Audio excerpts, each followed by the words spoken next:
Titulemos esto El anhelo fáustico y Ronald Reagan, una revolución conservadora. El anhelo fáustico es un libro en colectivo, ¿no? Entre ellos Walter Whitney, Friedrich de Sauss, Werner Kay, Erwin Schrödinger, Adolf Bormach, de la otrora Monteavia Editores, de la colección Letras Vivas. Monteavia Editores, compañía anónima. Dicen los autores que los editores que Oswald Spengler quizás expuso con mayor claridad y resonancia el hecho de que estábamos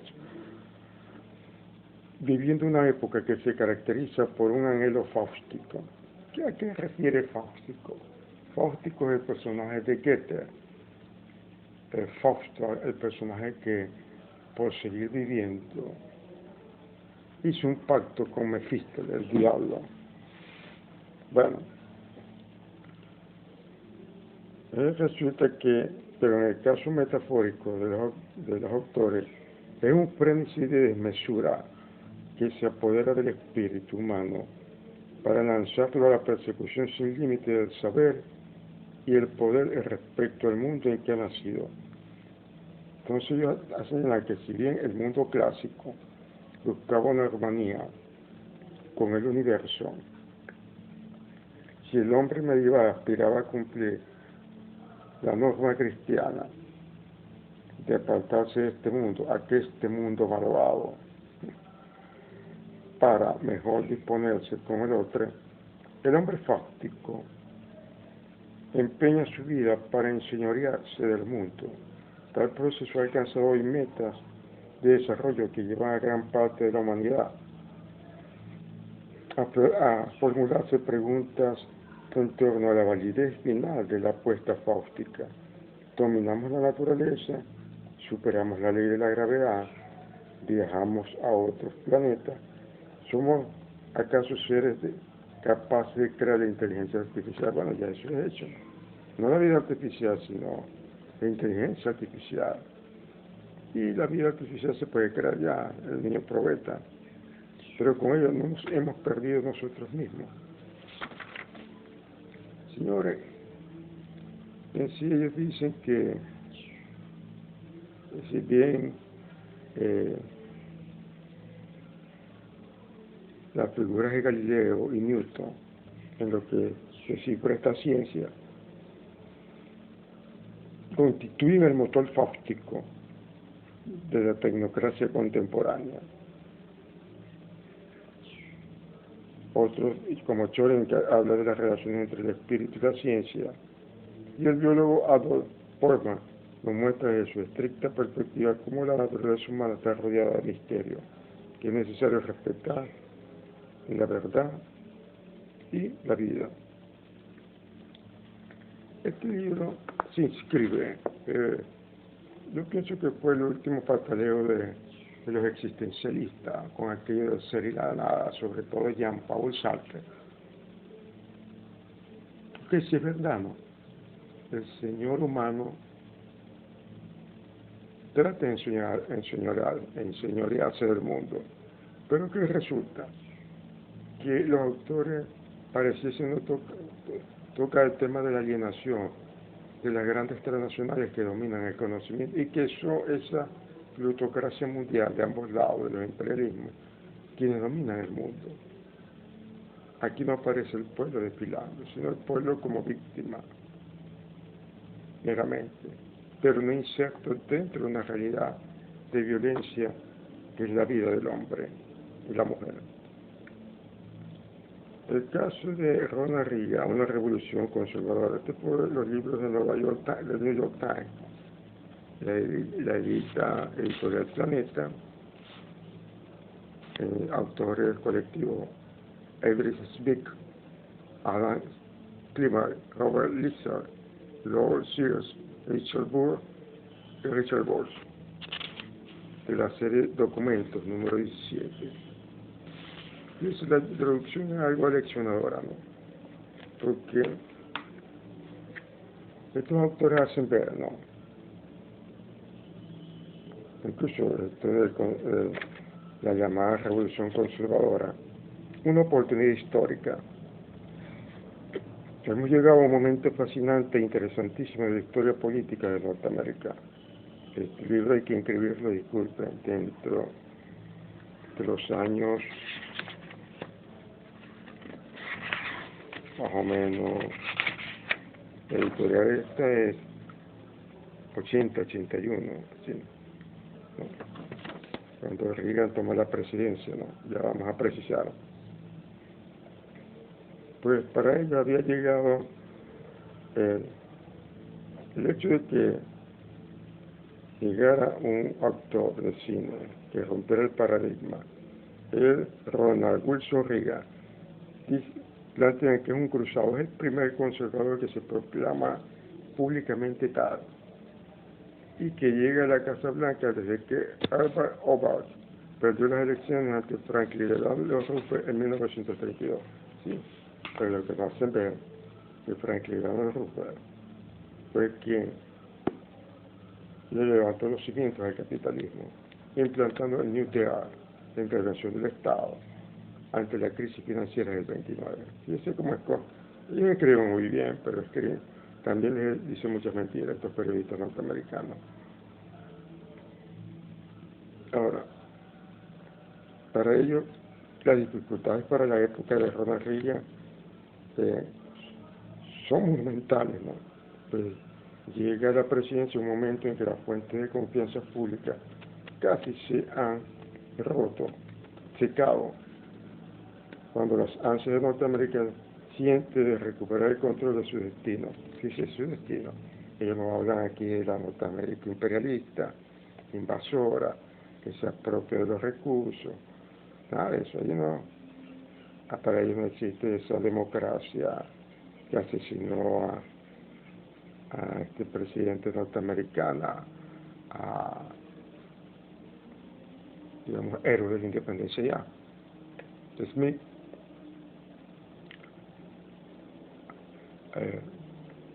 A Kennedy en el 60, con la ayuda del lobby cubano, de la corrupción de Nixon. No hay nada de eso. Entonces, él hace ver la pesadilla de Vietnam, ¿no? Ustedes fueron a invadir un pueblo. Y salieron golpeados. Mucha tecnología, pero desconocía la fuerza moral de un pueblo. Incluso consideran esto como una humillación nacional. Dígame Dios. Incluso también los 52 rehenes en Irán, ¿no? Simples peones de la bizantina lucha intestinas iraníes, ¿no? Y allá también se está hablando de una revolución conservadora, de una revolución islámica, de tipo conservador también, pero una revolución. Aunque esto es revolución, lo estoy usando de la manera como ellos lo usan, pero no en términos marxistas, ¿no? Hablan de un ego nacional, ¿sí? Cuando han matado, han asesinado, se han apropiado de pueblo, han generado contratos ya en mano en la tecnología. Quien domina esa nación es la tecnoestructura militar. Bueno, 3 presidentes de los Estados Unidos se han aventurado a librar batallas contra el monstruo bicéfalo de la inflación y el desempleo. Inflación y desempleo. Porque para ustedes la economía es el control de variables. El desempleo, una sociedad tecnologizada. Aquí favorece todo ese producto en Norteamérica a la costa este, a los grandes banqueros, a los lobbies, a las transnacionales. La ventajada industria norteamericana, incluso ahora parece que más, ¿no? Por ejemplo, en términos de infraestructura está muy mal. Y con esta crisis financiera que estamos presenciando en la actualidad, mucho más. Antes, en los 90, pues la competencia japonesa, la competencia china, es el que mantiene. Es decir, este libro se escribió en el 80 y sigue permaneciendo los problemas de Norteamérica: inflación, desempleo. Para ello aumentaron las tasas de interés para controlar la inflación del Biden, competidores, pérdida de la hegemonía total de científica, tecnológica, industrial, la supeditación de la importación petrolera. Sí, pero nos dicen que tienen las reservas estratégicas bien guardaditas. Incluso crearon un producto crackers aparentemente contaminante, ¿no? Así que ven ellos que bromean, ¿no? Cuando quieren acercar de la directora de la compañía, o sobre si comprar televisor, Sony o automóviles. Toyota, mientras el desempleo crece en Detroit. Pero ¿por qué lo sustituyeron en esta época los carros japoneses? Porque eran más pequeños y consumían menos energía, ¿no? Ellos querían limusinas, ¿no? Y todavía se dan ese lujo. Mientras también se ríen de que el capital extranjero siempre compre bancos norteamericanos o fértiles tierras de cultivo en el oeste medio. Bueno, pero parte de la banca y la economía esta de red ya no son japoneses, son chinos, como digo. En sí dicen que después de Vietnam y del Watergate, los poderes de la presidencia han quedado debilitados. Reagan sustituye al beato Jimmy Carter, para que en estos autores el poder se hallaba tan fragmentado que los representantes de intereses especiales hicieron prácticamente lo que quisieron, por cuanto el sistema carecía de la capacidad directiva y orientadora propia de un partido. Es que tanto liberales como conservadores responden a los intereses especiales, que ustedes no lo dicen acá, pero son las transnacionales. Así dicen que Carter demostró ser un dirigente político carente de experiencia, el sentido político y la decisión preciso para formar un gobierno. Los tiempos exigían grandeza, pero engendraban una mediocridad que recordaba a los decimonónicas administraciones de Sachiri, Taylor, Millard, Fillmore, Frankie Percy y James Buchanan.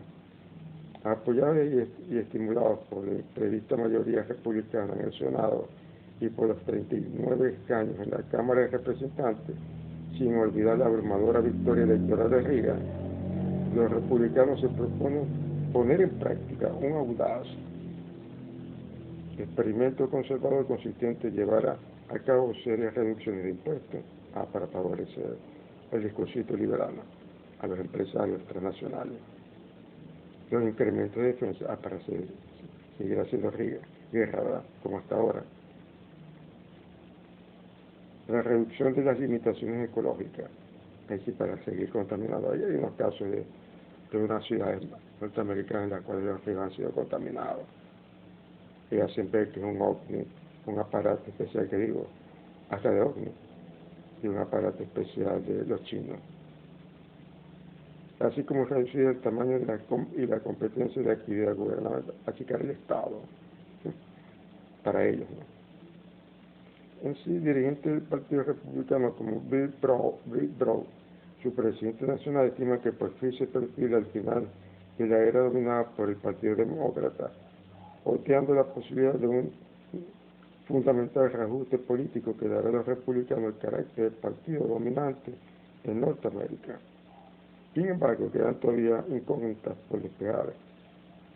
En una ocasión anterior, cuando Dwight Eisenhower accedió a la presidencia en el 52, del siglo pasado, tras 20 años de dominio demócrata, los republicanos creyeron haber conseguido derrumbar la poderosa coalición del New Deal, es decir, que están en contra del Estado interventor, producto de su misma crisis. Por eso que Reagan inaugura el liberalismo y se lo trató de imponer a medio mundo, a medio bloque mundial. Posteriormente, en el 68, Richard Nixon creyó que su acceso al poder significaría un cambio en la dirección política, pero en ninguno de los casos se cruzó un meridiano político alguno. Pero fíjense, un hombre que solamente fue un actor de segunda, ellos lo comparan, por ejemplo, con Nixon, que dio de las mejores universidades de leyes norteamericanas, porque a veces, si es verdad, no hay política. Una persona sin una formación sistemática, como en muchas áreas de la vida, puede hacerlo mejor que los titulados. Bueno, dicen que creo que tenemos, dice otro partidario, Jack Kemp, el representante de la Cámara por Nueva York, en esa época. Creo que tenemos oportunidad de hacer lo que Adenauer hizo en Alemania. Fíjese usted, esta berenjena. Convertirnos en el partido de la paz y de la prosperidad, de la paz, llevando la guerra, no solamente afuera, sino adentro. Señores, la plomada para todo. La consecuencia de los principales propósitos de Reagan exige tiempo. Pero el pueblo impaciente de Reagan se enfrenta muy pronto con las primeras pruebas históricas de su mandato. Vamos a ver aquí, para rematar, una pequeña semblanza de este presidente norteamericano que inauguró un conservadurismo que yo califico ya de el conservadurismo regresivo norteamericano, porque después de este hombre llegaron los Bush. Incluso Reagan, si no me equivoco, inauguró la llamada Guerra de las Galaxias, ¿no? Después volvieron los de Clinton, vino el negrito Barack Obama, y vuelve otro socialdemócrata, demócrata, ellos se llaman demócratas, ¿no? Habría que ver, ¿no? Este señor Barack Obama, Reagan, ¿sí? Reagan. No está aquí como Reagan. Sí, la historia de ese pueblo ha sido de destrucción de otros países. No importa que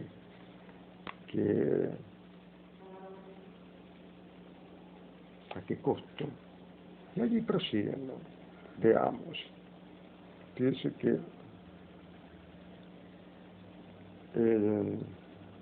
Jimmy Carter gobierna de 1977 a 1981. Ronald Reagan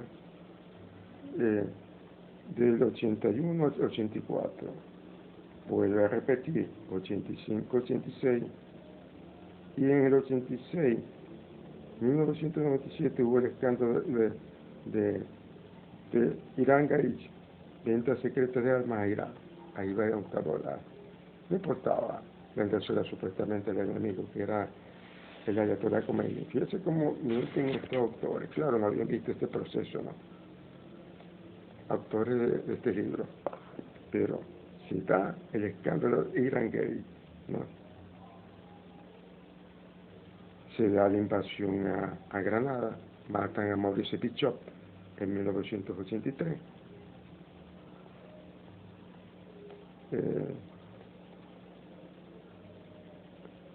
Relanzó la economía estadounidense, pero con el motor de la guerra, me supongo, ¿no? Esto le permitió la reelección, ¿no? Y ya se dan los encuentros entre el tránsfuga de Mikhail Gorbachev y este señor Reagan. Y en el 86-87 se da el escándalo que hemos aludido, ¿no? Financiero. Reagan y Gorbachev firmaron en Washington un acuerdo sobre el desmantelamiento de misiles de medio alcance en Europa. Y en el 89-93, en continuidad con la línea política de Reagan, gana el republicano George Bush, y quien llevó a cabo en el exterior una política de apertura, diálogo con los rusos y de primera intervención militar en Panamá. Sacan a Noriega. En el interior, en cambio, no consiguió solucionar los problemas económicos y sociales. Ahí existe los problemas raciales y el desempleo. Y ya en Estados Unidos inició la guerra del Golfo con estos vagabundos del Bush. Y en 1993 el demócrata Bill Clinton accedió a la presidencia. Entró en vigor el Tratado de Libre Comercio, otro mecanismo de dominio, ahora con el demócrata, ¿no? Con Canadá y México. Interviene en Haití para reponer supuestamente al presidente Aristide. Hay un apoyo al plan de paz en Oriente después que habían metido el fuego. Y en el 1995, mediación estadounidense para la firma del acuerdo de paz en Bosnia-Herzegovina, acuerdo de paz, cuando ellos trabajaron para la disolución de Yugoslavia. Y haciendo como una especie de corte, ¿no? En el 99 Estados Unidos desempeñó un papel protagónico en la intervención militar de la OTAN en Yugoslavia. En el 2001 gana otro Bush, el republicano George W. Bush. Y el 11 de septiembre, Estados Unidos fue atacado en el centro neurálgico de su territorio por unos atentados espectaculares de mortíferos. Todo indica que este fue un autoataque de las Torres Gemelas y de la Casa Blanca. Y ya llegó la cómica, el norteamericano, con este señor Ramos, en el George Bush, que es reelegido también en el 2005. Y decretan un día sin inmigrantes, el famoso muro con México. Ahí está la política de apertura, de paz, ¿no? De ellos no. Y a partir de 2007 Estados Unidos se enfrentó a una nueva crisis financiera, económica y social, la de 2008, de la llamada burbuja, para beneficiar al gran capital. Entonces llega este señor, en el 2009, en este contexto llega a la presidencia el demócrata Barack Obama, elegido en noviembre de 2008, el primer presidente afroamericano, pero siguió siendo un aliado, un halcón del transnacionalismo petrolero, industrial, militar. Y lo primero que hizo fue eso, ¿no?